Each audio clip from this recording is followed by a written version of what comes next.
Bonsoir, bienvenue sur la Libre Antenne, comme tous les soirs, 21h, minuit, sur metatv.org. C'est la saison 2. Bonsoir à tous. Ce soir, on est avec Alain Benajam. Ça va, Oui, Alain? Alain, bonjour. on ne le présente plus. Il y en a qui ne te connaissent pas encore sur le chat. Il y en a qui ont dit ah, je ne connais pas votre invité de ce soir. C'est qu'il ne devait pas regarder la saison 1, à mon avis. Donc, Ah bah je viens pas il vient souvent, pas hein. souvent, c'est vrai.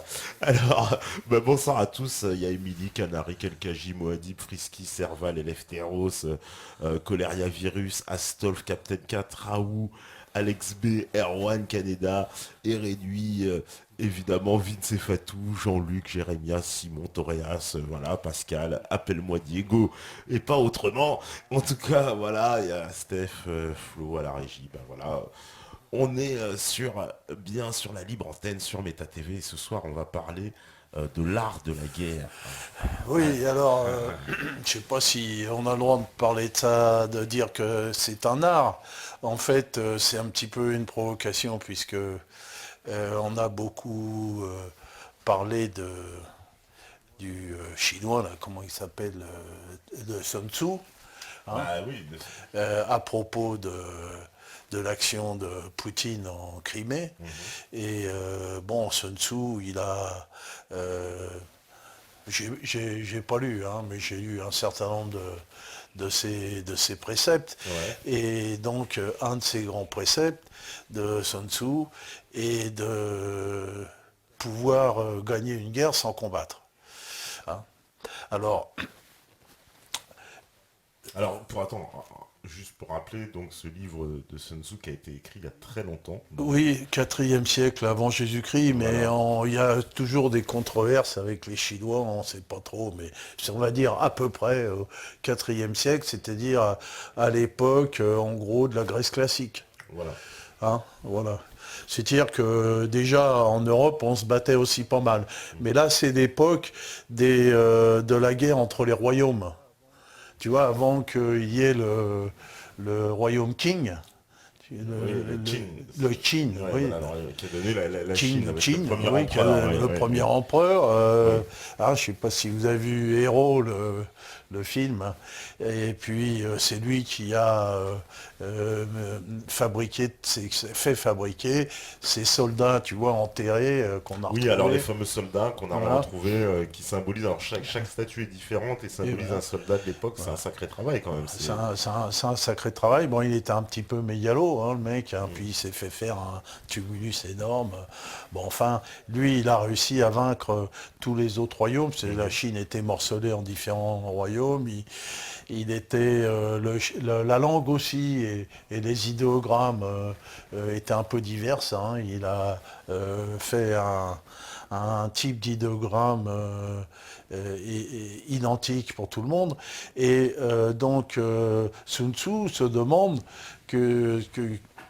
la guerre, pourquoi faire finalement, puisque si c'est pour détruire des gens qu'on va mettre dans notre cercle, dans notre royaume, c'est peut-être pas la peine d'aller les détruire. Donc il vaut mieux prendre possession d'un d'un pays, d'une Ouais, zone, ouais. en détruisant le moins possible. Et même si on arrive à tuer personne, c'est encore mieux, hein. Mais il ne faut pas penser que cet art de la guerre de Sun Tzu, c'est quelque chose qui va être utilisé par ailleurs, Mhm. hein, puisque on parlera de la guerre américaine, puisque dans l'histoire du monde, il y a deux grandes entités qui ne fonctionnent qu'avec la guerre. On verra, c'est l'Empire romain, Ouais. qui est basé là-dessus, qui n'est basé que sur la guerre. D'ailleurs, quand il n'arrive plus à la faire, quand il est vaincu, l'Empire s'écroule. Et l'impérialisme états-unien, qui, depuis sa création, a toujours été en guerre et qui vit exactement là-dessus, sur la prédation. Et il fonctionne un petit peu de la même manière, hein. C'est-à-dire que ceux qu'on a soumis, ben, on leur fout la paix, et ceux qu'on n'a pas réussi à soumettre, ben, on va les détruire, on va les laminer, complètement. Voilà. Alors pourquoi nous, je disais, pourquoi nous on n'est pas en guerre? Oui, pourquoi par exemple, voilà. Il me disait que, par exemple, si on est en paix en France, c'est parce qu'on est soumis, en Ah fait. ben voilà, on n'a aucune raison de nous faire la guerre. Ben voilà, tu vois. Hein, quand tu as vu là euh, Christophe de Margerie et son avion, il a explosé. Quand on voit ce type, ce qu'il leur a fait aux États-Unis, il avait 100 fois, ils avaient 100 raisons de le zigouiller, ce mec-là. Oui, oui, bah oui, oui. Bon, j'ai pas d'informations plus que ça sur cette affaire. Moi, en tout cas, ce que je retenais, c'était qu'on a découvert que finalement, Total était plus proche des Russes. Et Total est plus proche des Russes et des Chinois. Alors tu vois, il y a un mec qui risque rien. Devine qui c'est qui risque rien en France? Jamais. Hollande. Il risque pas, lui, que les autres lui viennent lui foutre une saloperie dans sa bouffe, un isotope radioactif dans sa bagnole ou quelque chose comme ça. Lui, il risque rien, tu vois. Le soumis, il ne risque rien. Alors, on en vient finalement à la morale de la guerre. À la morale de la guerre. Depuis que l'humanité existe, depuis que l'homme existe, les hommes s'entretuent. Pratiquement toujours. Hein. Alors évidemment, dans les périodes préhistoriques, on ne savait pas trop comment que ça se passait, bien que on ait retrouvé des corps des squelettes, notamment dans les tourbières du nord de l'Europe, hein, Ouais. des squelettes qui étaient morts de mort violente. On a retrouvé dans un glacier un type du néolithique qui était mort d'une flèche. Bah alors, au départ, on se bat pour quoi à cette époque-là?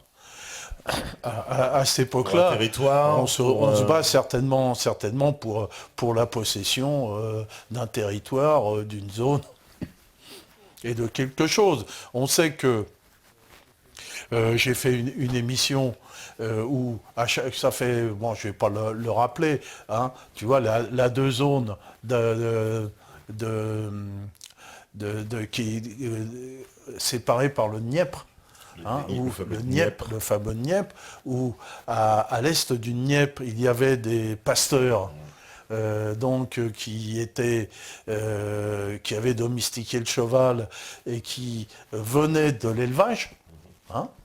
Donc ils venaient de la chasse et de l'élevage, donc ils avaient des arcs et des flèches, et finalement, c'est les premiers d'ailleurs à avoir mis une image d'un chariot à roues. Hein, c'est eux qui ont inventé la roue, non pas les Sumériens, eux l'ont inventé un peu avant, 10 000 ans avant Jésus-Christ. Et puis à l'ouest du Dniepr, il y avait des civilisations qu'on appelle l'Europe ancienne, notamment dans les Balkans, hein, Bulgarie, Roumanie, l'ancienne Yougoslavie, et que dans ces civilisations du néolithique, eh bien, on a retrouvé très peu ou pas d'armes. Par contre, on a trouvé des restes de forteresses. Hein. Donc, on pense qu'il y a eu affrontement pendant très longtemps entre ce qu'on appelle les Indo-Européens des plaines, des steppes, et puis les populations du sud de l'Europe qui avaient développé l'agriculture, et que, puisque finalement on retrouve après la langue de type indo-européenne, la religion de type indo-européenne. C'est quoi cette religion de type? Bah, on l'a vu à propos du matrilinéaire, patrilinéaire. D'accord, oui. Hein. On sait que dans l'Europe ancienne, on a des images féminines, toujours ces grosses, la fertilité, ces grosses statues obèses, et que il n'y a jamais d'images masculines, toujours des images féminines. Hein, et que cette civilisation s'est retirée jusqu'à la Crète. Hein, donc la Crète est aussi une civilisation féminine, et que par contre les Doriens, les Achéens, les premiers Grecs sont extrêmement patrilinéaire, on va dire, phallocrate. Pour eux, la femme est très... n'a pas voix au chapitre. C'est une société, une société d'hommes et de guerriers. Donc voilà. Et donc c'est cette société-là qui va dominer l'Europe. Et d'ailleurs, cette société indo-européenne qui se développe sur toute l'Asie centrale va apporter cette civilisation en Inde, en Chine. Si on retrouve les mêmes symboles, la fameuse Vasiska, celle du soleil tournant, on retrouve en Chine, chez les Celtes, on retrouve partout. Et ça vient de cette civilisation indo-européenne qu'on retrouve dans le culte de Veda, qu'on retrouve dans le culte brahmanique. Alors ça veut dire quoi? Ces deux civilisations, elles s'affrontent, donc c'est déjà des guerres. Donc tu dis que ça commence par là, en fait, les premières guerres, on va dire. Ça commence au moins dans l'espace eurasiatique. Dans l'espace eurasiatique. Parce que je ne connais pas tout. Dans l'espace eurasiatique, les Indo-Européens se développent à partir d'un espace qui se situe entre la mer Caspienne et la mer Noire. En gros, le Donbass actuel, le Don, tu vois, c'est autour de ça, entre Dniepr et Volga. Et donc cette civilisation-là va se déployer à la fois à l'est, vers l'Extrême-Orient, à l'ouest, surtout vers la Baltique, ils vont créer l'âge du fer, les proto-celtes et les proto-germains, au sud les Hittites, qui combattront les Égyptiens, et les Iraniens. D'accord. Voilà, donc ça fait une grande civilisation guerrière, et que à partir de là, il y aura des civilisations qui seront bâties sur la guerre. Et donc des gens qui se défendront contre ces civilisations. Oui. Voilà, donc il y a les prédateurs et ceux qui ne veulent pas être soumis. Alors nous, on veut bien être soumis, donc on ne fait pas la guerre. Donc en fait, pour bien comprendre, les civilisations guerrières, ça part quand même toujours d'une volonté pour une civilisation de dominer les autres et de le faire par la guerre. C'est une volonté de conquête. Une volonté de conquête, déjà, voilà. Forcément. Alors, il y a une volonté de conquête déjà en proto-histoire, mais on va voir que dans la société antique, elle a un mode de production esclavagiste. Ouais. Donc, pour cultiver la terre, pour construire, les Romains il faut des esclaves. Sont bâtis sur l'esclavage. Voilà, mais même les Grecs. Même les Grecs aussi. Voilà. Les Grecs aussi. Mais les Romains vont construire toute une société, toute une idéologie fondée sur la prédation. Et ça va durer 1000 ans, à peu près. Ça va durer à peu près 1000 ans, cette société fondée, donc nous sommes issus idéologiquement, et donc elle est fondée, cette société, sur la guerre, sur la prédation. Et ça doit en laisser des traces quand même. Voilà. Donc on va regarder un petit peu le monde antique. Je sais pas si. On va pouvoir mettre. On va un petit peu schématiser, si tu veux qu'on continue à broder sur la morale de la guerre. Voilà. Alors moi je t'ai mis. Alors, on le voit. Voilà, donc la première. Donc là on voit. Alors la première façon. La première fois qu'on trouve une guerre organisée, parce que il y a des gradations dans l'organisation de la guerre.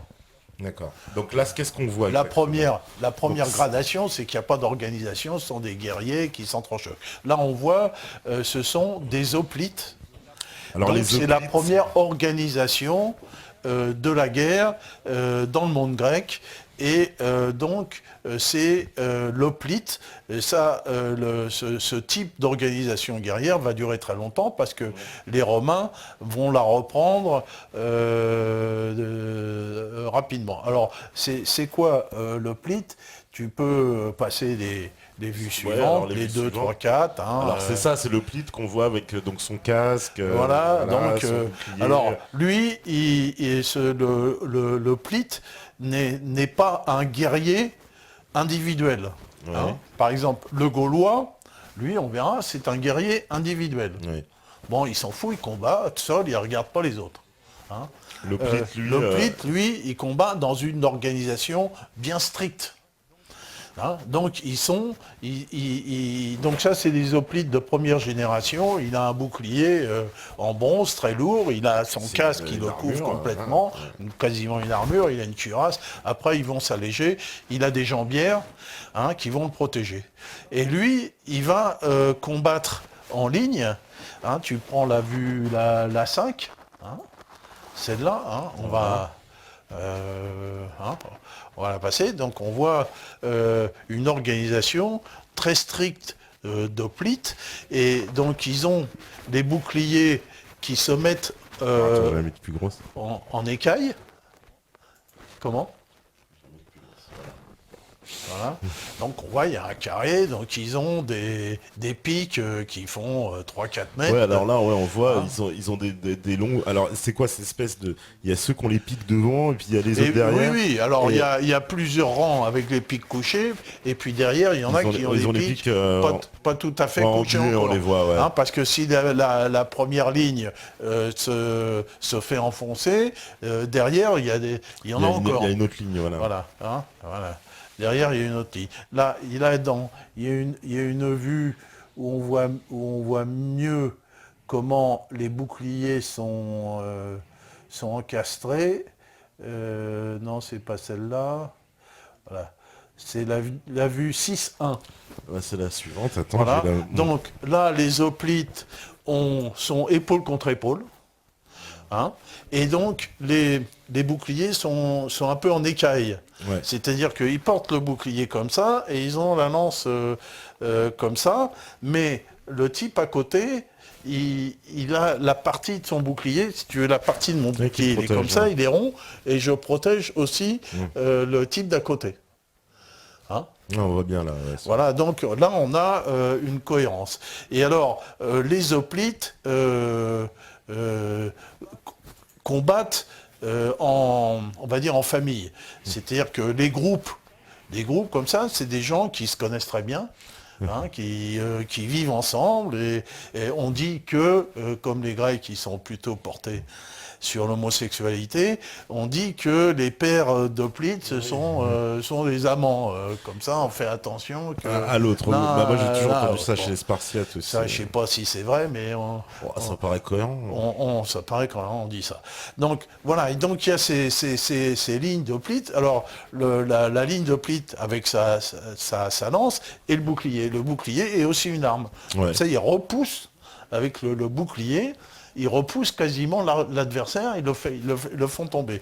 La lance, elle a un côté, elle a une pique devant, mais elle a aussi une pique derrière.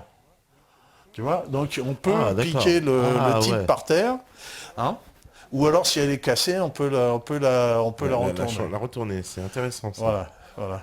Alors à l'intérieur, il y a un peu des armes de jet, il n'y a pas beaucoup d'armes de jet. On utilisera dans toute l'Antiquité, on utilisera le javelot, mais aussi la fronde. Tu vois, là j'ai mis là-dessus des pierres de fronde qu'on a retrouvées. La fronde qu'on a utilisée même pendant tout le Moyen-Âge, c'est une arme redoutable quand elle est bien maniée. Ouais. Et donc à l'intérieur, il y a des types, on jette des pierres, qui leur jettent des pierres de fronde. Il paraît que ça tue son homme. Ça tue quoi? Ça tue son homme. Ah oui, j'imagine, tu te prends un caillou en pleine tête, ils ont l'air sacrément aiguisés en plus. Une fronde en pleine tête. Alors, dans tout le monde antique méditerranéen, ils sont pauvres en cavalerie. Ouais. Les cavaliers, c'est des gens des steppes. Ces fameux Indo-Européens qui sont restés encore dans les steppes, qui eux vont développer la cavalerie. Donc là, j'ai une image d'un cavalier, mais ce seront les cavaliers, ce ne seront pas vraiment des Grecs, ce seront des gens qui sont des mercenaires. Voilà. Alors il y aura beaucoup de mercenaires gaulois, dans les armées grecques, notamment les armées d'Alexandre. C'est pour ça que les Gaulois, ils iront partout. Et on trouvera d'ailleurs des marques celtes jusqu'en Égypte. Voilà. Hein, voilà. Donc c'était ça les cavaliers. Ouais, ok. Ouais. Et donc, là, on peut regarder, par exemple, l'image, ici, cette photo, là, des sites, des parts, Alors, qui, eux, je retrouve.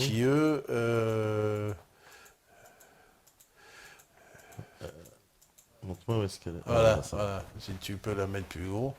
Hein. Ça, c'est l'espace où il y a encore des gens qui ont développé la culture du cheval, qui seront soit admis, soit ennemis. Alors, parfois, ils seront amis, on va les embaucher, et parfois, on va les combattre. Hein. On voit bien que... Donc les sites, c'est ambiance guerre des étoiles. Les sites, c'est ce qui reste de la civilisation indo-européenne primitive. D'accord. Hein. Eux, ils sont vraiment donc au nord de la mer Caspienne, voilà. Voilà. Le Donbass, Voilà. un peu la Géorgie, l'Arménie un petit peu. Ça, c'est une zone de plaine, hein, c'est ouvert. Hein. Ouais. C'est tout entre la mer Noire et la mer Caspienne, la mer d'Aral, c'est des plaines herbeuses. Voilà, il n'y a rien, quoi. Hein. Voilà. Et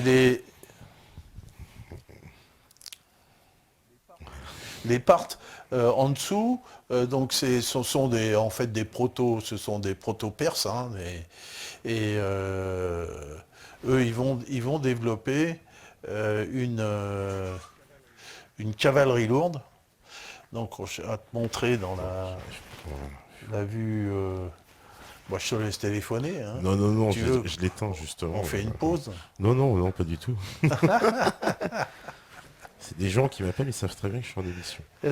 Ouais, et donc là, tu as la vue 13, tu as un cataphracte, antique.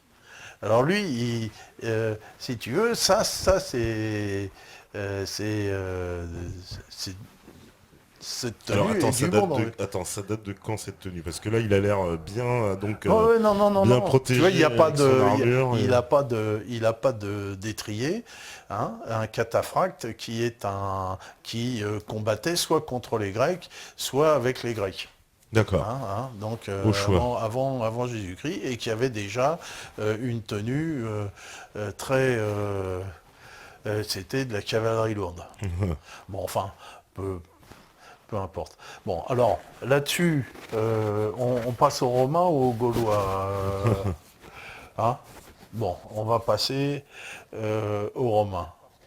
Alors, parce que, on va voir, les Gaulois ont une technique de combat un peu particulière, et eux, ils vont développer le char de combat. Hein. D'accord. Hein. Donc, les Gaulois sont une civilisation directement qui vient de la steppe des Indo-Européens, tu vois. Ouais. Hein. Eux, ils se sont développés dans l'Allemagne du Sud, et donc ils ont conservé et beaucoup développé la technologie du cheval. Hein. Et donc ils sont connus dans toute l'Antiquité pour leur harnachement et aussi pour leur charonnerie. La charonnerie, c'est la technologie du char et de la charrette. Ah d'accord, du char et de la charrette. Voilà, donc, la notamment, ils auront des chars à avant-train mobile qui seront abandonnés après. Et donc, là, si tu prends la vue 19... Hein, d'ailleurs, on demande, est-ce que ces guerriers là qu'on nous montre, ils considéraient tout ça comme un art? Hein. Bah pour eux, oui, c'est un art, parce que c'est un art dans le sens de technique. Le mot art a deux significations. Hein. Voilà, il a la signification Kunst en allemand, c'est-à-dire beau, hein, et il a la signification savoir-faire. Ça, c'est les deux termes de art, si tu veux. Hein, l'art de la construction, l'art de la mécanique. L'art, c'est aussi une signification de savoir-faire. Donc, quand on parle de l'art de la guerre, on parle de la signification savoir-faire. Et bien sûr, pas de la Justement, signification beau. ouais. Et alors, donc, ils arrivaient avec des techniques de char, mais est-ce que c'est quoi? Il y avait c'était quoi l'organisation derrière? On était dans un embryon d'armée? Comment ils se... Non, Alors les Celtes, non, eux, ils sont organisés en tribus. D'abord, ils ne s'appellent pas. Ils ne s'appellent pas Celtes, ils ne s'appellent pas Gaulois, on l'a déjà dit plusieurs fois. Celte, c'est le mot grec, qui veut dire étranger. Hein, on les appelle Celtes. Et les Romains les appelleront Gaulois, qui vient du terme Gaulen, qui est un terme germanique. C'est leurs soldats germains, leurs mercenaires germains, qui les appelaient comme ça, et qui veut dire qu'ils ne parlent pas notre langue. Voilà. Et donc les Romains les ont appelés Gaulois, et ont mis dans les Gaulois d'ailleurs un peu des peuples un peu différents. Hein, donc le terme Gaulois, c'est une invention romaine. Eux, ces gens-là, ils s'appellent Atrébates, Séquanon, Arverne, ils s'appellent selon leur tribu. D'accord. Donc en fait, l'armée, enfin si je puis dire, l'organisation militaire, elle se fait autour de la tribu. Donc c'est le chef de tribu qui est le chef militaire et qui guide l'organisation militaire. Voilà. Donc il y a une aristocratie militaire, hein, c'est une société quand même assez hiérarchisée, où il y a des aristocrates qui sont, au départ, les chefs de guerre n'étaient pas permanents, et comme la guerre est perpétuelle, donc les chefs de guerre deviennent permanents, et ça devient une lignée un petit peu comme une lignée féodale, si tu veux. Ouais. Hein, voilà. Donc, il y a des chefs de guerre, mais il n'y a pas vraiment d'organisation. Le Gaulois, lui, son arme, c'est lui. C'est lui-même, c'est son corps. Donc il fait très attention à son corps. Il y en a qui disaient que les Gaulois combattaient nus, j'ai lu ça tout à l'heure. Oui, on dit que certains combattaient nus, pas toujours. Ils combattaient nus pour montrer leur courage, mais ils avaient aussi eux, ils avaient une cotte de maille. Hein, ils ont inventé d'ailleurs la cotte de maille qui sera reprise par les Romains. Là, je montre un Gaulois sur son char. Alors, bon, eux, ils avaient développé la technique du char qui est pas très, d'ailleurs, qui est pas très efficace. Hein, il faut dire ce qui est. Elle n'est pas très efficace. Au début, ils font, parce que les chars de chars, ça fait beaucoup de bruit, puis le type, il hurle. Donc, ils vont face au front, et puis ils tournent devant, et puis il y a un aurige qui guide le char, puis à côté, il y a un type qui a des javelots, et qui lance des javelots sur l'armée adverse. D'accord. Hein, bon. Du point de vue ils abandonneront un petit peu cette technique du char, mais ils vont la garder dans les îles britanniques et en Irlande encore pas mal de temps, quoi. Hein. Bon, eux, ils savent faire des roues, ils savent faire des morts, ils savent élever des chevaux, ils savent faire tout ça, donc ils utilisent leur technologie. Hein, les Gaulois, c'est des grands technologues. Hein, hein, ils auront toujours une très grande technologie, notamment du métal. Pour voir un guerrier gaulois, à quoi il ressemble, tu prends la photo 22, hein, une fois qu'il n'est pas torse-poil, tu vois, il ressemble beaucoup à un guerrier médiéval dans sa tenue et son... Hein, bon, il ressemble beaucoup. Il a une cotte de maille, il a un casque, je trouve qu'il a des joues un petit peu à la romaine, mais il a un casque conique. Il a une longue épée, hein, tandis que les Romains ont une épée courte. Et puis, il a une lance. Et il a un bouclier qui est oblong, et son équipement sera adopté par les Romains. Hein, les Romains au début ils ont un bouclier rond, voilà. Et au pied il a des espèces de bottes à tige, tu vois. Hein, des bottes à tige. Il a des bottes, il a des chaussures quasiment modernes, le Gaulois. Hein, tandis que les Romains ils ont des petites sandales. Ah ouais. Ben, au début, mais les légions romaines vont adopter la tenue gauloise, y compris les braies, le pantalon. D'accord. Tu vois, hein, parce qu'ils ont des pantalons. En fait, le Gaulois, il a un vêtement qui est adapté à l'attitude. Le Romain, son vêtement est adapté au pays chaud, quoi. Tu vois, il a sa petite jupette et puis ses sandalettes. D'abord, au début, les premiers hoplites romains, ils étaient pieds nus. Donc, mais là, il va mettre des chaussures gauloises, il va mettre la cotte de maille, il va prendre d'abord le bouclier gaulois, puis après, il prend un autre bouclier. Là, tu prends la vue 11. Hein, on prend la vue 11. Là, on voit un des premières tenues de légionnaire qui ressemble pour beaucoup à la tenue gauloise, quoi. Il n'a pas encore le pantalon, mais plus tard, il aura le pantalon. Ah. Bon, alors on va reparler des Romains. Voilà. Ça, c'est quoi? C'est le... Voilà, voilà. Donc là aussi, on voit qu'il a, l'arme spécifique des Romains qui est le pilum. Oui, le pilum, ouais. Hein, c'est le pilum, c'est-à-dire que ça se lance, c'est lourd, et donc il y a une grande partie métallique qui va se ficher dans le bouclier adverse, si tu veux, et qu'on ne peut pas retirer. Alors il va se casser au niveau du bras, mais ce qui fait que l'adversaire avec le pilum dans le bouclier, ben, il ne peut plus manipuler son bouclier. Donc déjà, il est déjà à moitié hors de combat sans son bouclier avec le pilum. Là, on va voir la tenue 14 du centurion. Ça, c'est pas facile de trouver des trucs réels. Qu'est-ce qu'il y a comme imbécilité dans l'imagerie? Ça, c'est une vraie tenue historique, mais c'est un centurion. Donc on voit qu'il a ses bottes qui seront ouvertes. Hein, le Gaulois, lui, ils sont fermés. Non, ça monte. Hein. Ça monte. Hein. À côté de ce qu'il avait, au départ, ce sont des sandales qu'il a. Il a le pied complètement ouvert. Hein. Parce que là, il y a les doigts de pied qui sortent, quoi. C'est comme si c'était ouvert. Oui, c'est juste le bout qui sort, mais il a quand même le pied qui est bien pris.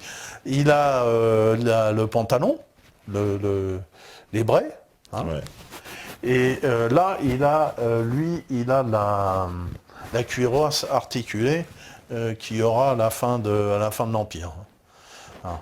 À la fin de l'Empire, ils ont une cuirasse articulée.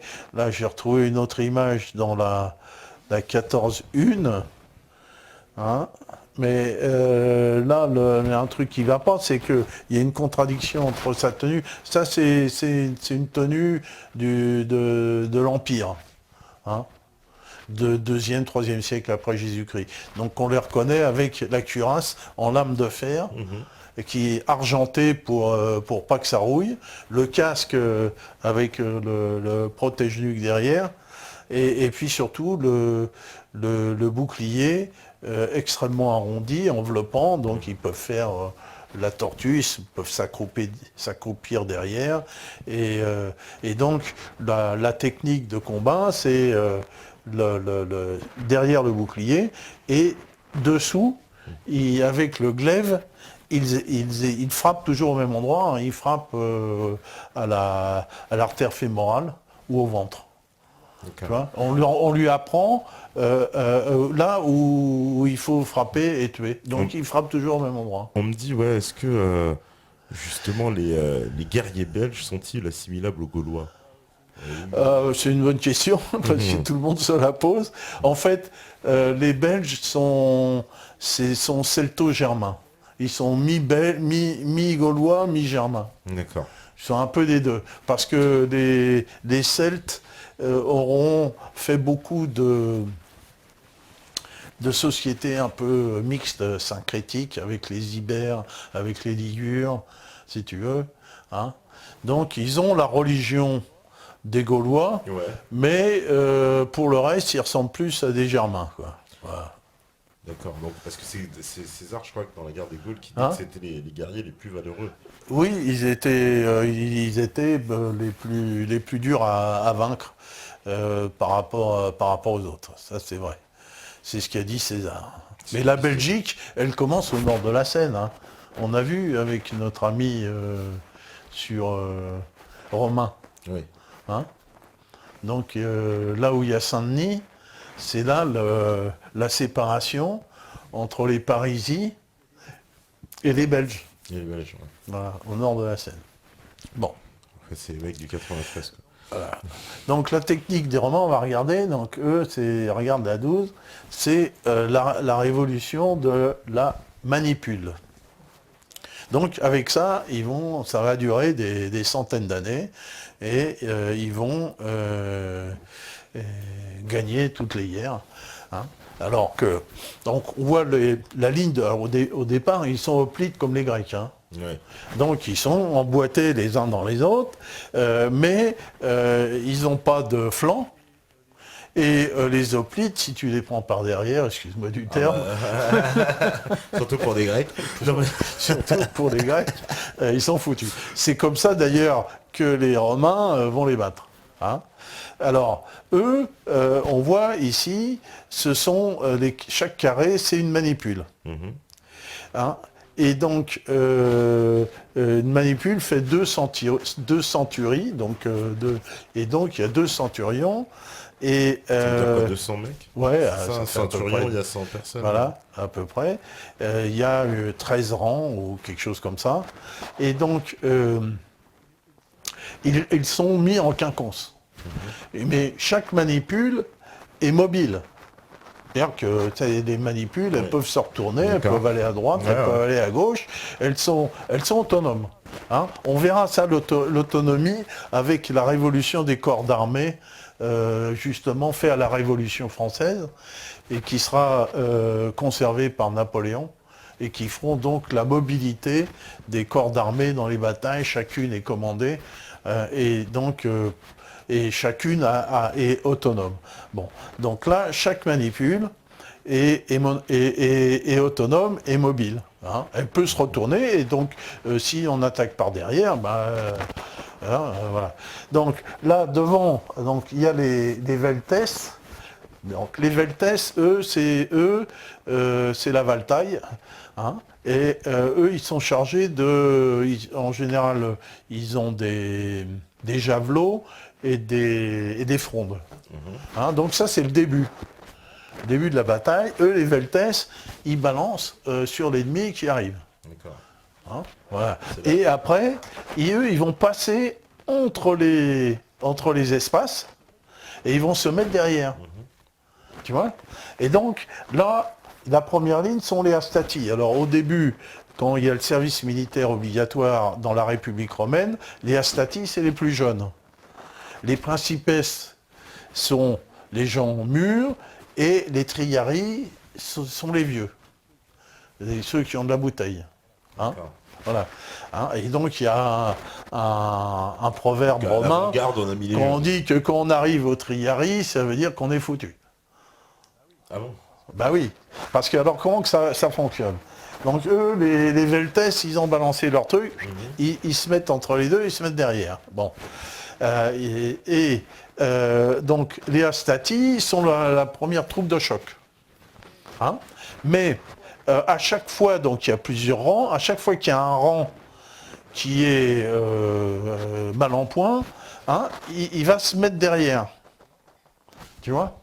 Ou alors, s'il y a des morts, les autres, ils avancent au-dessus, et donc ceux de derrière bouchent les trous. Tu vois? Alors, ils peuvent aussi se rapprocher, et derrière les Principes peuvent se mettre au niveau des trous. Hein, s'il faut. Hein. Donc, il y a un premier choc avec les Hastati, et quand les Hastati sont un peu mal en point, où il y a beaucoup de blessés, où ils sont fatigués, ils vont se mettre derrière les Principes. Tu vois? Donc, le coup des Romains, c'est de faire durer.